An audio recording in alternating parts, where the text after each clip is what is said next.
संत ज्ञानेश्वर जी भारत के महान संत और प्रसिद्ध मराठी कवि थे।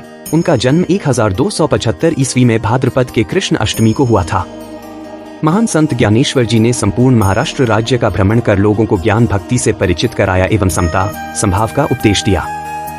13वीं सदी के महान संत होने के साथ साथ वे महाराष्ट्र संस्कृति के आद्य प्रवर्तकों में से भी एक माने जाते थे। संत ज्ञानेश्वर जी का शुरुआती जीवन काफी कष्टों से गुजरा। उन्हें अपने शुरुआती जीवन में तमाम मुसीबतों का सामना करना पड़ा था।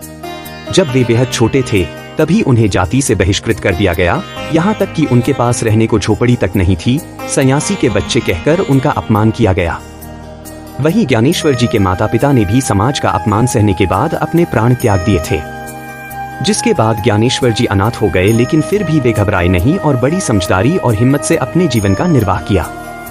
जब वे महज 15 साल के थे तब उन्होंने भगवान कृष्ण की भक्ति में खुद को पूरी तरह लीन कर लिया था और वे एक साध्य योगी बन चुके थे।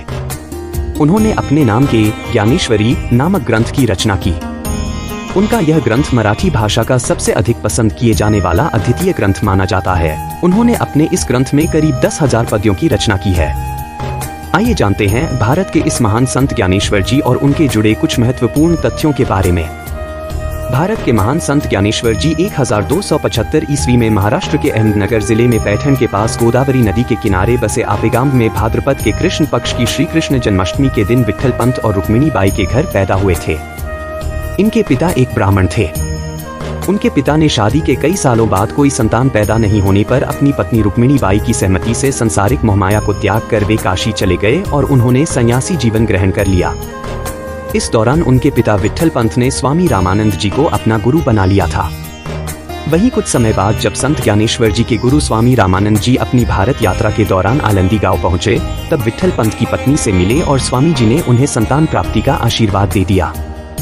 जिसके बाद रुक्मिणी बाई ने स्वामी रामानंद जी को उनके पति विट्ठल पंत की सन्यासी जीवन ग्रहण करने की बात बताई। जिसके बाद स्वामी रामानंद जी ने विट्ठल पंत को फिर से गृहस्थ जीवन अपनाने का आदेश दिया। इसके बाद उन्हें संत ज्ञानेश्वर समेत निवृत्तिनाथ, सोपानदेव और एक बेटी मुक्ताबाई पैदा हुई। सन्यासी जीवन छोड़कर गृहस्थ जीवन फिर से अपनाने की वजह से ज्ञानेश्वर जी के पिता विट्ठल पंत का समाज से बहिष्कृत कर दिया था और इनका बड़ा अपमान किया। जिसके बाद ज्ञानेश्वर के माता पिता इस अपमान के बोझ को सह न सके और उन्होंने त्रिवेणी में डूबकर प्राण त्याग कर दिए। माता पिता की मौत के बाद संत ज्ञानेश्वर और उनके सभी भाई बहन अनाथ हो गए। वहीं लोगों ने उन्हें गांव के अपने घर में तक नहीं रहने दिया।